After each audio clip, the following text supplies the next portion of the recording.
जय सिया राम। हनुमान जी के द्वारा अहिरावण का वध। रात का समय था, हनुमान पहरा दे रहे थे। अहिरावण विभीषण का वेश बनाकर आया।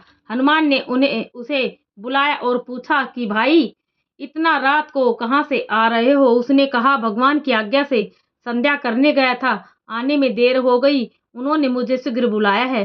सबके सो जाने पर अहिरावण राम और लक्ष्मण को कांधे पर ले भागा।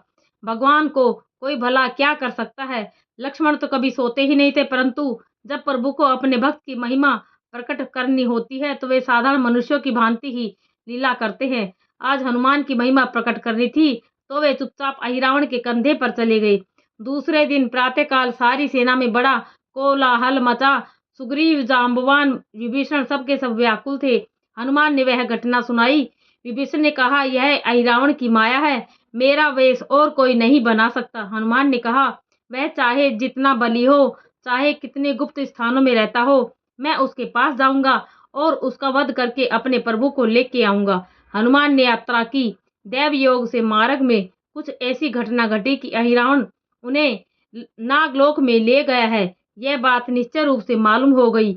वहां जाकर हनुमान ने महल में प्रवेश करने की चेष्टा की, परंतु मकरध्वज ने रोक दिया। उसने कहा, तुम कौन हो? जानते नहीं, मैं महावीर हनुमान का पुत्र हूँ। चोरी से जाना चाहोगे तो तुम्हें लोहे के चने चबवा दूंगा। सुनकर हनुमान चकित हो गए और उन्होंने कहा, भैया, मेरा कोई पुत्र नहीं है, तुम कहाँ से टपक पड़े? मकरध्वज ने कहा, जब आप लंका जलाकर समुद्र में स्नान कर रहे थे तब एक मछली आपका पसीना पी गई थी, उसके गर्भ से मैं पैदा हूँ। हनुमान ने उससे राम लक्ष्मण का पता पूछा। उसने कहा, मैं यह तो कुछ नहीं जानता। आज मेरे स्वामी किसी की बलि दे रहे हैं, वहां किसी को जाने की आज्ञा नहीं है, मैं आपको भी नहीं जाने दूंगा। युद्ध हुआ और एक से बढ़कर एक। अंत में हनुमान ने उसे उसकी ही पूंछ में से बांध दिया और मंदिर में घुस गए।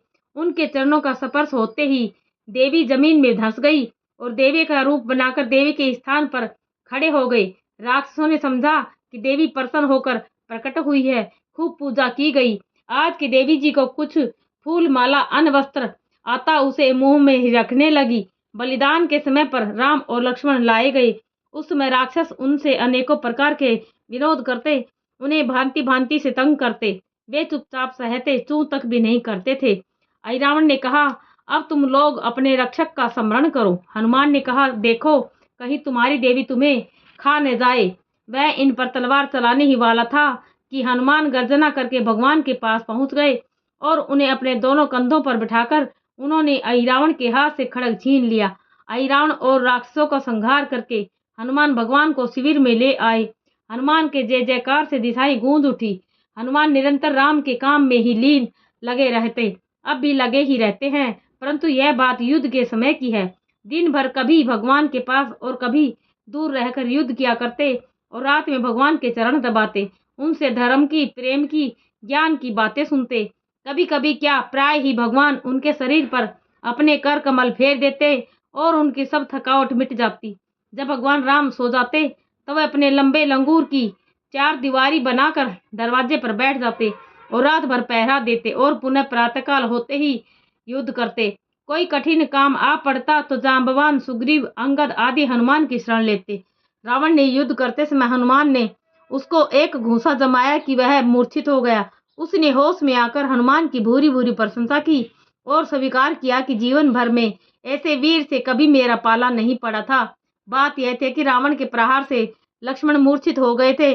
अपने पुत्र मेघनाथ की भांति रावण ने भी चाहा था कि मैं इन्हें उठा ले चलूं।